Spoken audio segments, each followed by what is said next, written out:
Got it, got it, got it, got it.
Folks, welcome to the Jake Feinberg Show. Absolutely on fire today here in Boise, Idaho, and joined by three cats here who are carrying the torch for live spiritual music. Collin McFadden, Wade Ronsse, Evan Post. Reed Post. Reed, dude, I want to call you Evan. Reed Post, welcome to the Jake Feinberg Show. Man, that was great. Collin, I want to start with you for a second. What's up, man? You talked before about riding your bike and your day gig. Yeah, and just came from that earlier today.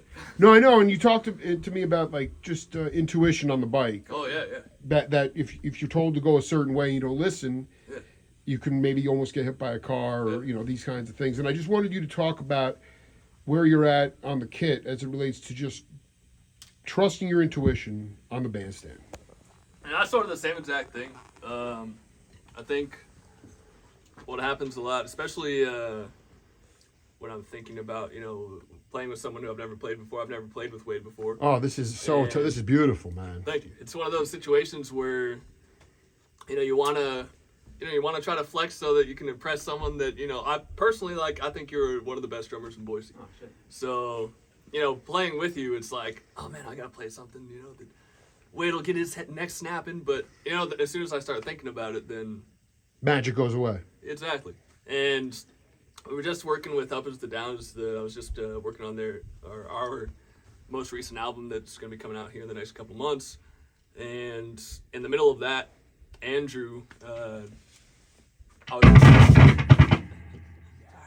was playing something, and it just was not working out. And it's a pretty fast-paced song. And he stopped me over the headphones, and he says, "Collin, I can hear you thinking." I was like, fuck. Damn. Yeah. So then as soon as he said that, ever since then, immediately, I just was like, okay, just don't think. Just do what my brain knows how to do without me. Just sort of give those little nudges here and there. And as soon as I started doing that, then the magic started happening again. You feel like Andrew's a little bit of a kind of a Zen, you have to be a Zen master to get you out of your head. I feel like especially as a band leader, Yeah. I mean, Miles was amazing at that. He did it in many different ways, but that way of saying "I hear you thinking," of course, for someone with a little bit of neuroses like myself, I just keep thinking more. Yeah, totally. So it's hard. That's the key, right? Yeah, and but I think that's because I've got such a good relationship with Andrew now, and I owe some of that to you also, because you're the one that got me hooked up with this band. I feel like it's that. Yeah, that's what I wanted to. Wait, I just want to bring you in for a second. I mean, you, Collin was he's doing his thing, but you kept on him, and you're like, my friend's band, the drummer's leaving, and you should take over. And I guess, what did you see? Because I only saw Collin up at Treefort last year, and it was such a tasty display of dynamics and flow. It wasn't like he was, he wasn't wanking it up there. And the band was hot too. But why did you think he'd be a good fit for Up Is the Down Is though? Because prior to that, I'd heard your project, and you weren't super active on social media at that point in time. But I think that we're at a point right now where drummers kind of, if they're speaking the language and talking about influences in the way that we were, it's a given that the groove is going to be there, the pocket is going to be there, as just the ability to execute on an instrument. But the intangibles that to me, it's kind of like how I thrift too. I'll walk through a thrift store and I won't be looking for anything, but I just know when I see it, oh, that checks my boxes that I don't even have defined yet. And a lot of it is just and it's almost instantaneous too. Yeah, it is. It's super instantaneous. And we sat in a BSU lab band and probably spent more time talking about drums than playing drums, and kind of finding common ground on weird stuff. And then the electronic project that you would put forward on the internet, is that still on SoundCloud? Still going, but that's a secret identity situation. Oh, is it? I was gonna ask you. I was gonna ask you about okay. You had jazz. You had some. Did you go in the academy to learn? Because if I remember correctly, he really was somewhat of a. He was pretty green when he got to the jazz 100%. Band. Yeah. And you, what was your experience playing jazz before? Thinking that I knew how to play jazz Right. and then going into that and being about as green. I mean, But I mean, you knew both the of us, American. both of us, like they would kick off the tunes and like just like gritting my teeth trying to keep up with it. Because I came to jazz through the '60s rock guys. Sure. At that point in time, Absolutely, they were all jazz fanatics. Yeah, was into Mitch Mitchell at that point, and Michael Shreve, David Michael Garibaldi, Shreve, Greg Michael Rico, Shreve. all those cats. Yeah, just really good players that kind of were just a really good way to find the Tony Williams and Max Roach and Elvin Jones and all that kind of stuff. And so yeah, I was really fresh to jazz at that point in time, and like still haven't really spent any substantial time doing it. But I think that like the more time you spend on the instrument that is a direct result of the innovation sonically that was happening in jazz, you know, as like an instrument, this is like, I don't know, a very... Did you because Michael's a dear friend. I mean, and we talk a lot about That's like so cool. him sneaking in through Stanford ceiling to see the Coltrane Quartet, Elvin, and they were like, "What is this boy doing?" He was like 13 years old. Yeah. But did you know? Was it through their feathering, the way they played rock music, the way they subdivided, that led yourself to those cats, or was it just through reading about? Because it's- all those guys, I've interviewed all of them, and all of them grew up playing jazz, especially big band jazz. Yeah, it's a spirit thing for me. I Yeah, I think. do.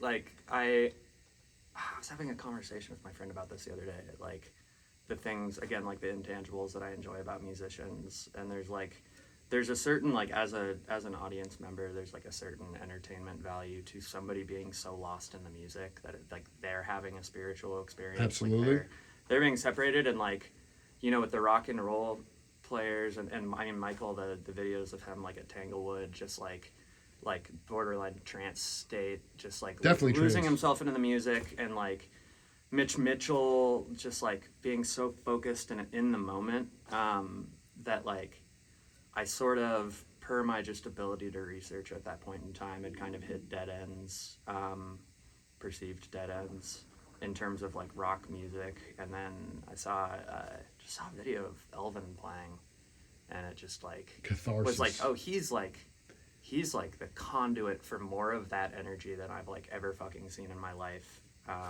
Basically, tastefully playing through time. Yeah, I mean, it's yeah. just it's kind of. I don't want to neglect. Reed.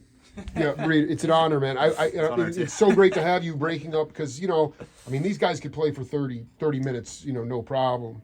But I actually did want you to just give a plug to this this metal band that you and DeJong are starting. And actually, how did you meet Jake? Because I've actually never met him either. I did an interview with him, but he really was mentored by a couple of my friends in Brooklyn. And so talk a little bit about this new project, if you want. Yeah, so I got a couple of things going. So we got Vermilion Sun, which is more like kind of on the metal side of things, I Metal. would say, but it has like not like shredder metal, more like Sabbathy, like funk driven metal. One of my biggest inspirations guitar wise is like Eddie Hazel and like his like screaming like solos and all the weird stuff that Like Parliament Funkadelic? yeah, all the stuff they were doing back in the day was like kind of the biggest thing. But kind of the new thing that me and Collin started the other day is this band called Twin Headed, which is basically kind of something I wanted to try because my other band doesn't like doing crazy super music theory related bull nonsense, whatever.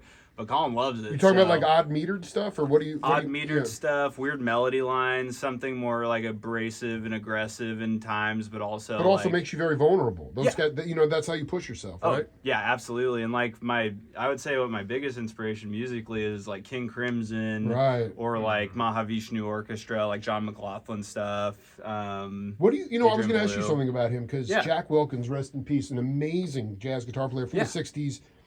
He could really he was like a bebop, hard bop player, could play funk. I mean, his Yeah. version of Freddie Hubbard's Red Clay is disgusting. I'll send it to you. Hell yeah, yeah. But he was like, I transcribed some of McLaughlin's solos and Demiola solos, and he goes, they have impeccable time, but the beat falls in the weirdest places. Always, yeah. I mean, are you kind of that kind of player where you're, it's the time is impeccable, but the beat's going to fall a little bit differently than most. I would say so, but I definitely like main thing for me is what serves the music the best. Like, where do you come in to like make that big impact? Like, or for instance, one of my main things that I do often is like sit and hear an improvised solo all the time.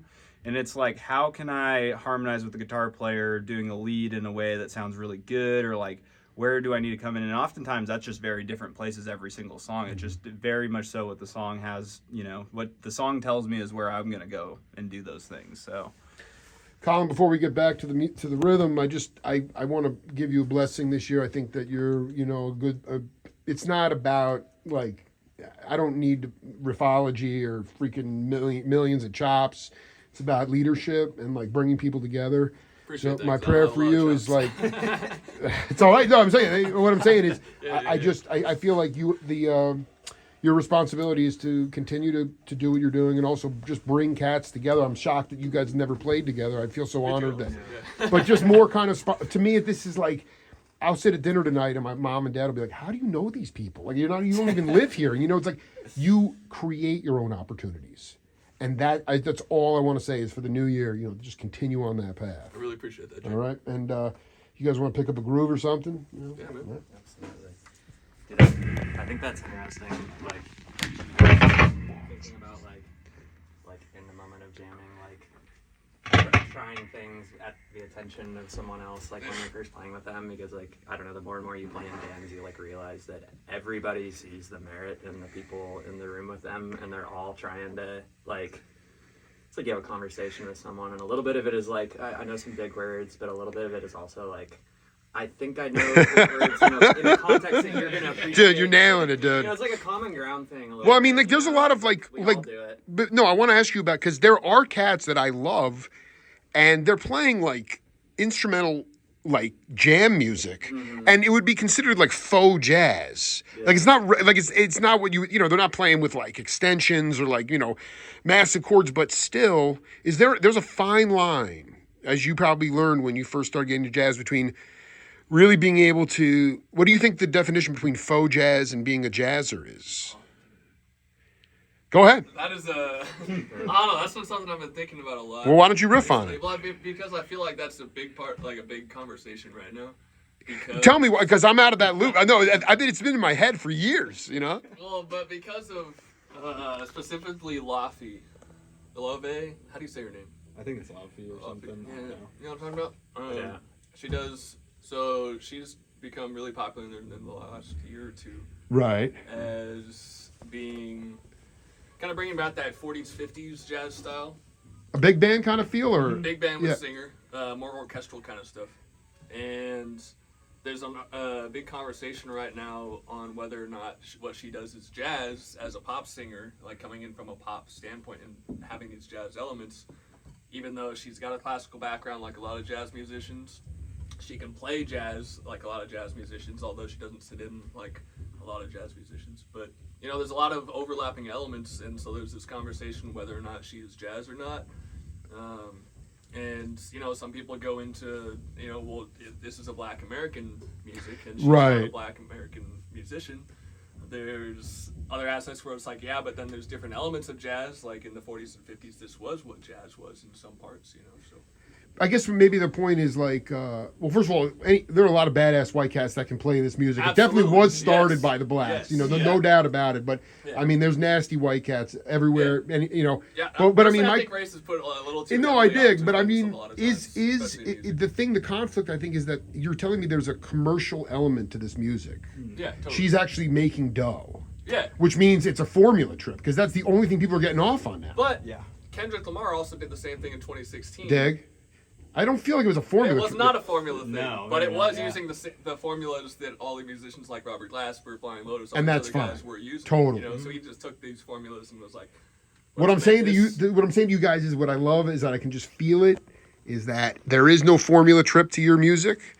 You know, I mean, maybe that's what the gig calls for, but always strive for going for it, going beyond what you know, and then most importantly, playing with people that are not just better than you, but that you have trust with, that you can go out and be like, I think I know this riff. I think I know this, but you know, even if I don't, everyone's going to go with me anyway, so it doesn't matter. No, it's never going to, because you know, people can be very self-critical. You know. Anyway, I'm gonna stop babbling. We got some badasses here. Continue on, please.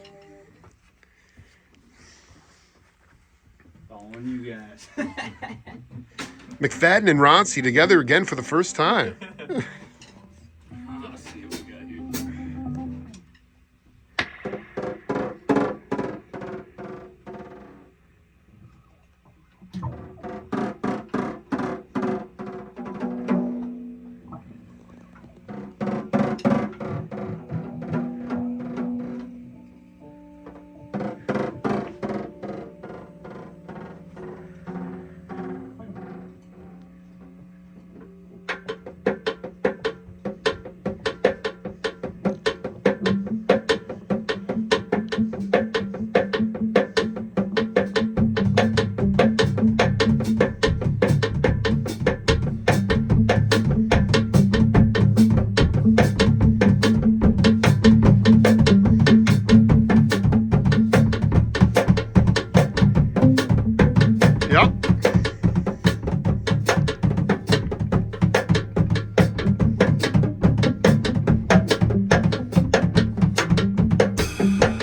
Chuck, Chuck, Chuck.